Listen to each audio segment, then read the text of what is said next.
Good evening, everybody, and welcome to another episode of History and a Drink. I'm Shawn. And I'm Frank, and tonight's drink is the Cobra Fang. Very famous tiki drink.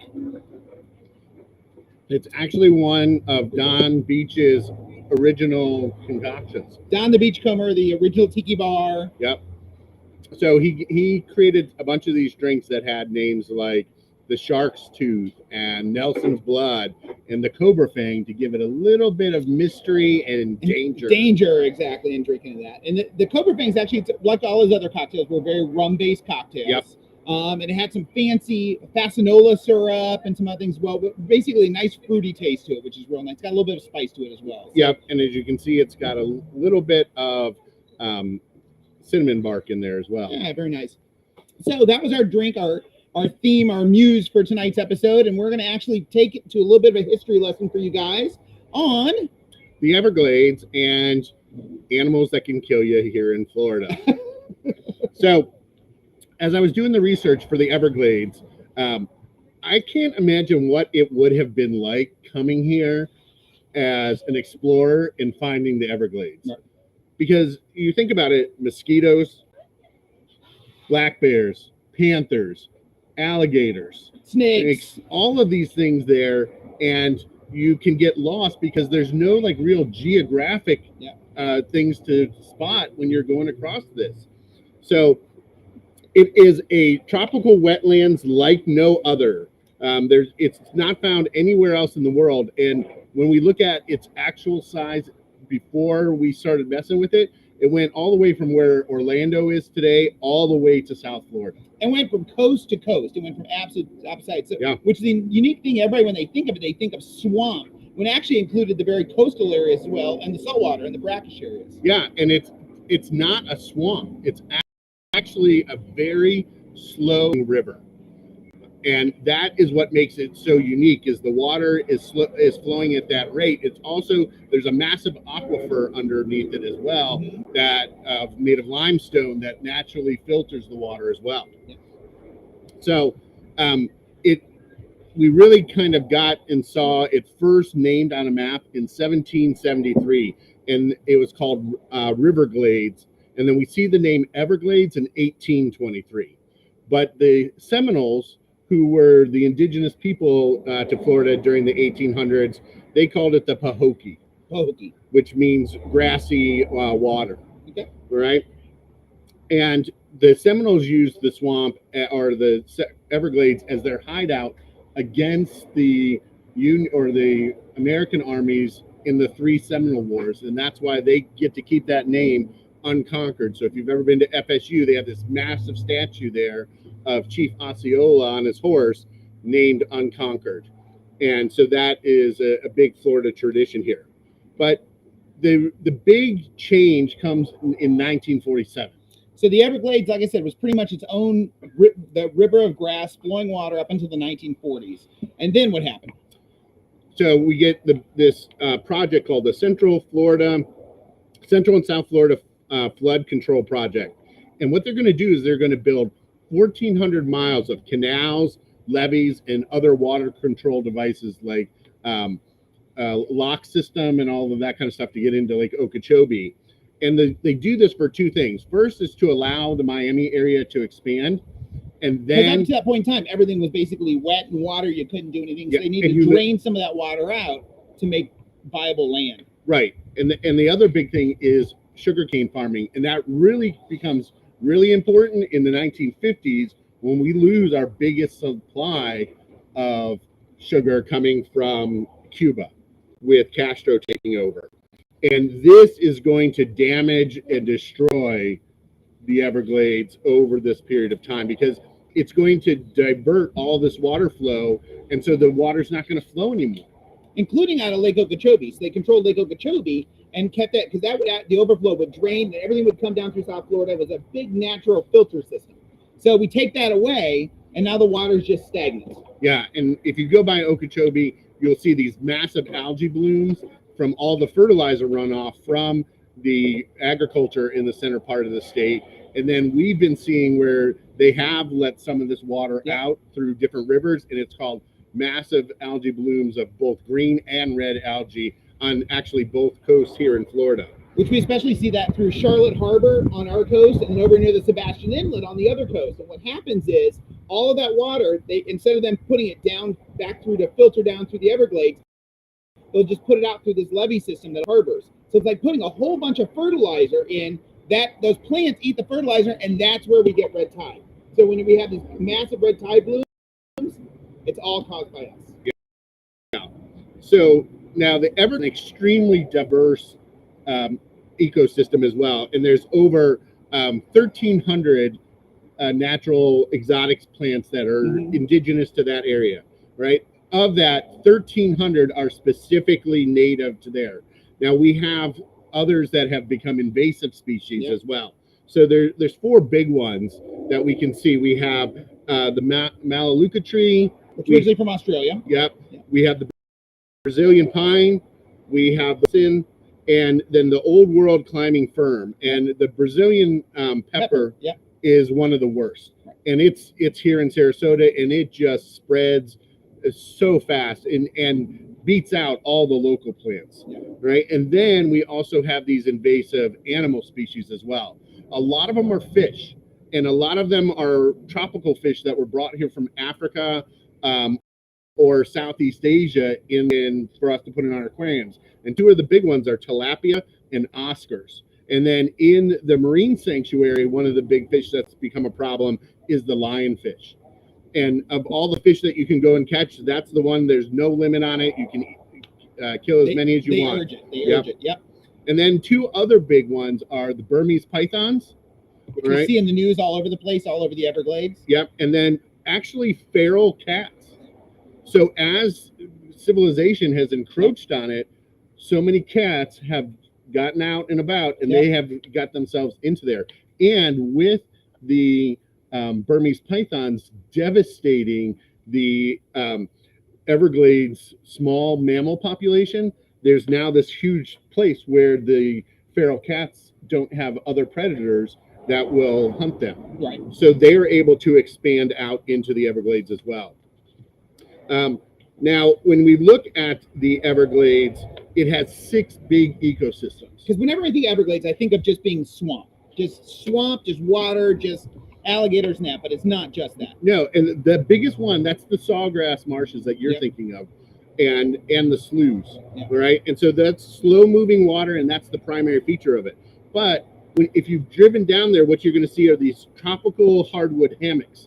So they're like little islands in there that are about 1 foot or 2 feet above water level, and then hardwoods grow on there, and they create these little islands there, and then it expands out. And then along the perimeter, we have pineland, which this is the driest part of the ecosystem down there, and that's where you have the famous Florida slash pines. Yeah. All right. Then we have the cypress swamps, which we have Big Cypress National Preserve to do that. And cypress is such a cool wood and tree, and how it spreads through its knees that grow up underneath. And then on the coast, we begin to see the mangrove, which are a protected species here. And there's 3 different kinds of them, actually. There's the black, the red, and the white mangrove. And then lastly, we actually include Florida Bay in that. So that's that area of water that's between the Florida Keys and South Florida. So we have basically a whole saltwater habitat as well that's still considered part of the Everglades. Right. And so the water flowing down into there creates this brackish area, and that is where we see a lot of things like the stone crabs that we love to eat are caught and everything. So the Everglades has been a national park since 1934. Right, but it wasn't dedicated until 1947, and it's interesting because it coincides with Marjorie Stoneman Douglas publishing of her famous book, The Everglades: A River of Grass, and that is kind of the definitive book, and really made people start to look at the Everglades and start thinking about what this really was and how it is unique. Right, so. But we see that there are so many animals living down in there, and we thought it would be kind of funny, or I thought it'd be kind of funny, to look at all these animals that can kill us Especially here. can kill us. We've got some pretty dangerous animals down in the Everglades. Exactly, especially since we're drinking the Cobra's Fang. Exactly. And We're danger tonight. Exactly. So, this isn't in any particular order. This is just how I wrote them down. But the first one that I came across was spiders. Right. And we got two really dangerous spiders here, right? The brown recluse and the black widow, right? Everybody knows what the black widow looks like. The hourglass in the bottom, yeah. Exactly. Eats her mate, all that good stuff, right? And then the brown recluse is about the size of a quarter, and it goes with its name. It hides, it likes dark areas and stuff like that. So when you're cleaning in those recesses and stuff like that, that's where you might find them. Right. But both of them, when you're bitten, you may need to go to the hospital. All right. Then we have the black bear. Oh, okay. Yeah. Bears in Florida. Yeah, lots of them.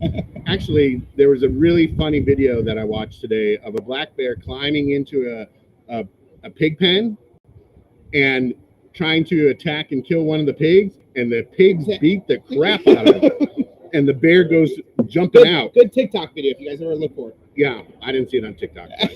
Right. Then we have probably what everybody thinks of here is the shark, right? Which once again, Everglades is not just a swamp; it's also too that marine environment as well. So we've got lots of sharks in the park. Well, and probably the most aggressive and deadly of the sharks around here is the bull shark, and the bull shark can live in freshwater for long periods of time. Yep. So it's been known to travel up the rivers. It's been found in Lake Okeechobee. Yeah. Yep. So, and they're very aggressive. But we also have whites off the coast. We have hammerheads, and then black tips as well as a bunch of other ones as well, right? And in Florida, though, if you want to go to the shark atoll, you know what city that is? I'd have to think it's on the East Coast. It is on the East Coast. What would it be? New Smyrna Beach. New Smyrna Beach. All right. All right. Yep. Right on that outer edge of the Everglades. Yep. And so you can go up there, go swimming. We'll see how long it takes, right? Then the American alligator, all right? And that, I think, is probably the animal that we think of most famously for the Everglades. Absolutely. All right? And this here is the most dangerous because this is mating season. Yeah. And they're very aggressive during mating season. They have no problems eating each other and all of that stuff. Or fighting each other or anything in between. Yeah. So one thing for people who've lived in Florida knows if you're ever near a body of water, what they'll do is that, especially at night, you'll hear a grunting noise, and that is them talking to each other. And when you're hearing that, you don't want them to. Yep. Then snakes, and there's actually 6 kinds of venomous snakes here in Florida. I didn't realize that there were that many. I know there's 3 main ones, but then there's 6 total. So we have southern copperheads. Yep. We have the cottonmouth, which also is known as the water moccasin. Yep. We have eastern coral snakes. We have eastern diamondback. We have timber rattlers, and then we have the dusky pygmy rattler. And the ones that I think of are the pygmy rattler, the coral snake, and the cottonmouth. And all 3 of those we have seen in our yard at home. Absolutely. And diamondbacks are very common as well. So they're all over the place too. And the thing with pygmies is they only get to be about 18 inches. And they really can only bite you like between your fingers and stuff like that. Yeah. But because they're so small, everybody just thinks that they can pick them up, and that's perfect because then they bite you there, and you need to go to the hospital because it won't kill you.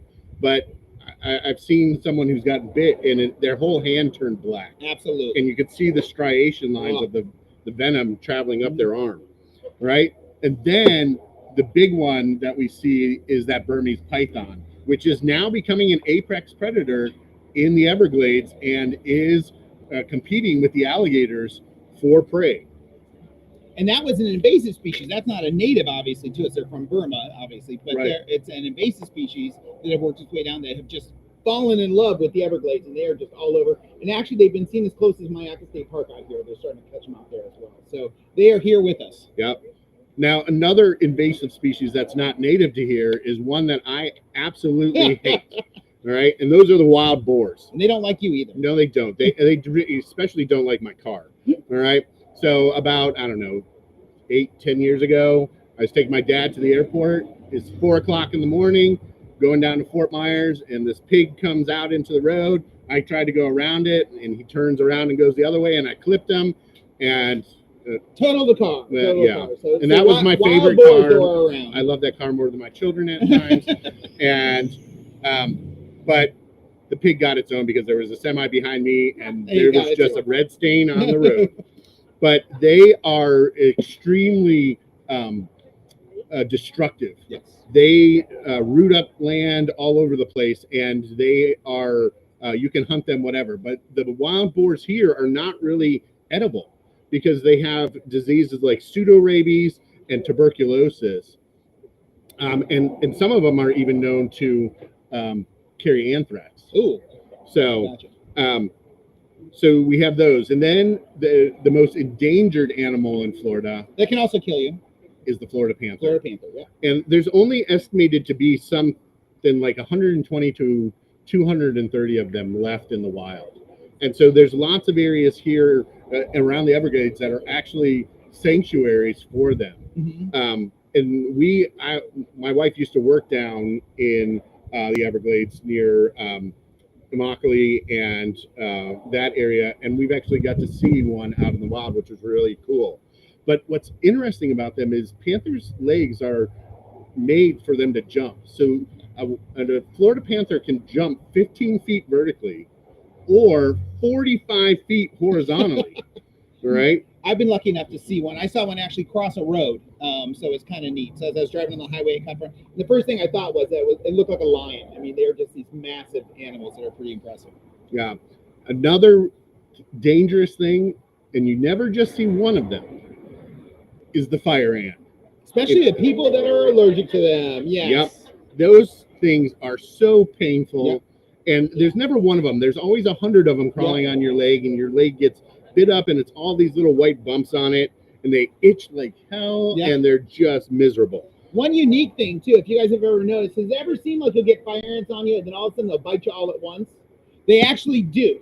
That fire ants they found put off a pheromone. So what happens is they'll get all on you, they'll get on you, and one of them will feel threatened and put that pheromone off, and it instantly gets them to all bite you at one time. So that's the reason why they do that. So there is a reason for it. Well, and what's scary about it is here when we get lots of rain, so their burrow or their nests are underground. But what they do is when their nests get flooded, they make these balls of fire ants, and they float away into dry land and then start somewhere else. Or to your leg in the water. Yeah. If your leg's in the water, they'll climb that. First thing they can get to climb. Yeah. Yeah. Now, realistically, the most dangerous that has killed more people than sharks since 1960 is the jellyfish.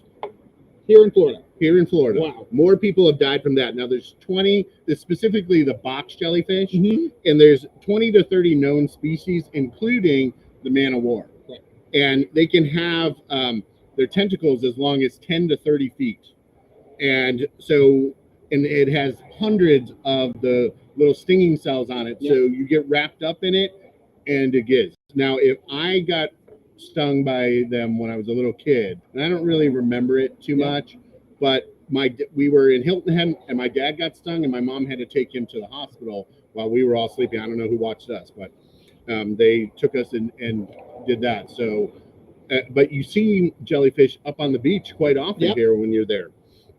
But overall, the most deadliest animal in Florida is? It would have to be something little. Yeah, tiny. The mosquito. Yep.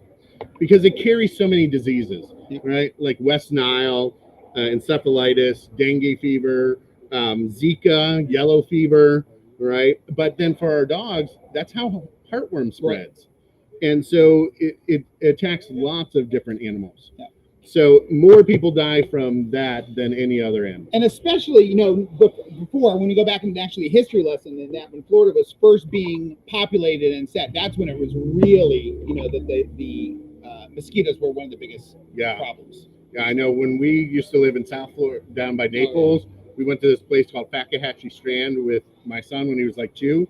And they don't tell you that there's so many mosquitoes out there, and it doesn't seem like the mosquitoes come until you've made it all the way down the mile boardwalk. They wait for you to ambush you. And then they ambush you. And I remember taking off my shirt and putting it over my son so he's not getting bit as we're running back to the car. Gotcha. So So those are our 10 animals. Absolutely. So great little bit of a lesson history of the Everglades tonight, and also some of the animals that will kill you to go with our dangerous Cobra Fang drink tonight. What do we got for next week? Next week is actually episode 10. That's our final episode in this season, and our drink's going to be the Sneaky Tiki. So we're going to bring it all the way back around and go back to that classic tiki drink. Now, I want to just give you some stuff that's coming down the pike. We're going to be doing another season here. Yep, absolutely. So next week is our last season dealing with the drinks on the Baha'i Huts menu. Mm-hmm. We're going to do a recap episode and a teaser episode all in one in 2 weeks. Right. All right. And to give you a little bit of a tiny teaser, the title for season 4 is Shawn and Frank's Secret Menu. So we are going to be creating some of our own tiki drinks that will be available only here and only on that night. On that night, the Baha'i Hut here. So, and we're going to be doing it where you get a button that's saying you were here, you have that drink. Yep. And if you get 7 out of 10 nights, we're going to have a t-shirt at the end that says that you have tasted Frank and Shawn's secret menu. All right. Excellent. Yep. All right. So for all of you guys who are here, we're going to continue this on afterwards. We'll take a little bit of a break with some music. We're going to do our trivia night tonight. Have a laid back fun trivia. For those of you at home, we invite you to come on down Monday nights at 7 to see this and have trivia and have a good old time. So thanks for joining us tonight. Thanks for all you guys for joining us tonight. And we'll be back next week for another episode. Have a great evening.